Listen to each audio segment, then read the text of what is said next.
যেখানে ব্যালটে নৌকা নেই সেখানে কেউ ভোট দেবে না, কেউ ভোট দিতে যাবেন না।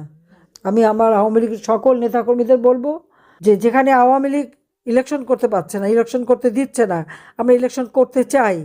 ঠিক আছে, আমরা চাই আওয়ামী লীগ ইলেকশন করবে, অবাধ নিরপেক্ষ নির্বাচন হবে, জনগণ তার মতামত দেবে, জনগণ যে ম্যান্ডেট দেবে আমরা সেটা মাথা পেতে নেব। আওয়ামী লীগ ভালো কি মন্দ সেটা ইউনূসের মতো একটা দুষ্কৃতিকারীর মুখে শুনতে চাই না। জনগণ বলুক, জনগণ দেখাক। কাজে আমি এটাই চ্যালেঞ্জ দেবো যে ভোটের মধ্য দিয়ে মানুষ সিদ্ধান্ত নিক জনগণ তারা কাকে চায়। যদি জনগণ আমাদের ভোট না দেয় আমরা মেনে নেব, আর জনগণ ভোট দিলেই প্রমাণ হবে যে আসলে কারা দোষী। কাজে আমি এটাই বলবো, যারা নেতাকর্মী যেখানে ভোট হবে, যেখানে আমরা আওয়ামী লীগ নিষিদ্ধ, যেখানে ব্যালটে নৌকা নেই সেখানে কেউ ভোট দেবে না, কেউ ভোট দিতে যাবেন না। আমি জানি চাপ দিচ্ছে, কারণ জনগণের স্বাধীন চিন্তার কোনো অধিকার ইউনূসের আমলে নাই। গুন্ডা বদমাইশির চাপ দিয়েই সে সব কিছু দখল করতে চায়, জঙ্গি সন্ত্রাসী দিয়েই তারা সব কিছু দখল করতে চায়। কাজে এখানে যে যেভাবে পারেন আপনারা ভোট কেন্দ্রে বিরত থাকবেন, কেউ ভোট দিতে যাবেন না। এটাই হচ্ছে আমার নির্দেশ সকলের কাছে। আর জনগণের প্রতিরোধ গড়ে তুলতে হবে, এটাই বড় কথা। কারণ এটা কোনো বৈধ নির্বাচনও না, কারণ ইউনূস বৈধ সরকার না, তার নির্বাচন দেওয়ার কোনো অধিকার নাই। ইউনূস তো অবৈধভাবে ক্ষমতা দখলকারী, জনগণের ভোটে আসেনি, সে নির্বাচন দেয়। 2024 সালের নির্বাচন নিয়ে প্রশ্ন করেছে, আজ পর্যন্ত কি কিছু দেখাতে পেরেছে? জনগণ স্বতঃস্ফূর্তভাবে আওয়ামী লীগে ভোট দিয়েছে আমাদের কাজের জন্য, সেই নির্বাচনটাকে প্রশ্নবিদ্ধ করার চেষ্টা। এই নির্বাচনে আমরা যে জয়লাভ করেছিলাম, সরকার গঠন করেছি, 2029 সাল পর্যন্ত কিন্তু আমাদের মেয়াদ। তো ইউনূস মাঝখান থেকে কোথা থেকে উড়ে এসে জুড়ে বসলো এবং সে নির্বাচন দিল। নির্বাচন দেবার কোনো লিগ্যাল রাইট তার আছে? কোনো অধিকার তার আছে?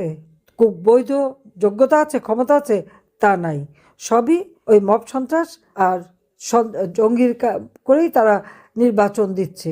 কাজে এই নির্বাচন সে যে দিচ্ছে সেখানে আওয়ামী লীগকে ব্যান্ড করে দিয়েছে। আমার প্রশ্ন, আওয়ামী লীগ জনগণের ভোটে নির্বাচিত, আওয়ামী লীগকে ব্যান করে কিভাবে? সে একটা অবৈধ ক্ষমতা দখলকারী। এখন যদি ঘরে ডাকাত পড়ে মালিকদের বের করে দেয়, বাংলাদেশের অবস্থা সেরকমই হয়েছে। ডাকাতি করে ডক্টর মোহাম্মদ ইউনূস ক্ষমতা দখল করে আমাদের নির্বাচিত সরকারকে সরিয়ে দিয়ে এখন উনি আবার ইলেকশন দেবেন। সেই ইলেকশনে কি বুঝে? জীবন ইলেকশন করেছে সে কোনো দিন? করতে পারবে?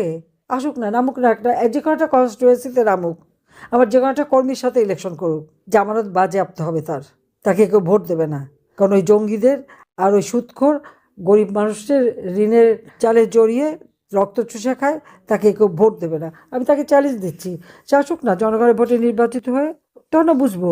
তার মেটিকুলাস ডিজাইন করে ক্ষমতা দখল, অন্যের অর্থে, এবং নিজে যে হাজার হাজার কোটি টাকা বানিয়েছে, 6,000 টাকা বেতনের একজন কর্মচারী বা গ্রামীণ ব্যাংকের এমডি হাজার হাজার কোটি টাকা পেল কোথায়? আজকে আমি আন্তর্জাতিক পর্যায়ে যারা তাকে একেবারে দেবতা মতো পুজো করতো একসময়, আমি তাদেরকে জিজ্ঞাসা করি, আপনারা কি কোনো দিন জিজ্ঞাসা করেছেন যে একটা ব্যাংকের এমডি, তার তো একটা নির্দিষ্ট বেতন পায় সরকারের পক্ষ থেকে, সে এত টাকা কোথায় পেল যে সারা বিশ্বব্যাপী সব জায়গায় উনি বিনিয়োগ করে বেড়ালেন?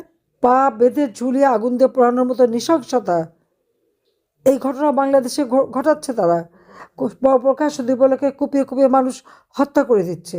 আজকে তার কোনো অধিকার নাই যে এই দেশে ইলেকশন দেবে, জনগণের ভোট এ সম্পর্কে যার কোনো চিন্তাই নাই, কারণ সে তো ট্যাক্স ফাঁকি দেওয়া। আমরা তো আমাদের অল্প টাকা, কিন্তু আমরা কখনো ট্যাক্স ফাঁকি দেইনি, কারণ আমি জানি যে আমার দেওয়া ট্যাক্স বাংলাদেশের জনগণের উন্নয়নে কাজে লাগে। ডক্টর মোহাম্মদ ইউনূস কি কোনোদিন ট্যাক্স দিয়েছে? জিজ্ঞেস করেন। ট্যাক্স ফাঁকি দেওয়া এটা সে খুব ভালো জানে।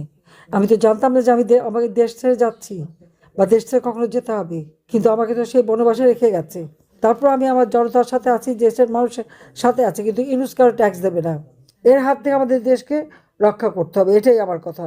এখন বলে আইনে আছে, কোনো মানুষকে হত্যা করলে বা কোনো স্থাপনা ধ্বংস করলে তার বিচার হবে।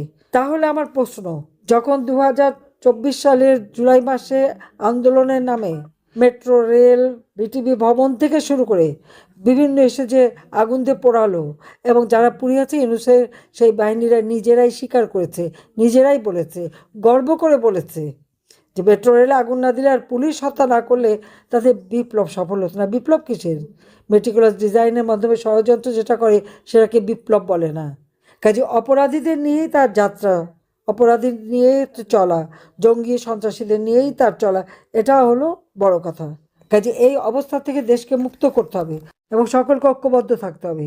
ইনশাল্লাহ এই অন্ধকার কেটে যাবে, আবার নতুন সূর্য উদিত হবে, বাংলাদেশের মানুষ আবার মাথা উঁচু করে বিশ্ব দরবারে চলবে। সেদিন খুব বেশি দূরে না। আমি আছি আপনাদের পাশে, যতক্ষণ বেঁচে আছি আপনাদের সাথেই আছি, বাংলার জনগণের সাথে আছি। সবাই ভালো থাকেন, সুস্থ থাকেন। খোদা হাফেজ। জয় বাংলা, জয় বঙ্গবন্ধু। বাংলাদেশ চিরজীবী হোক।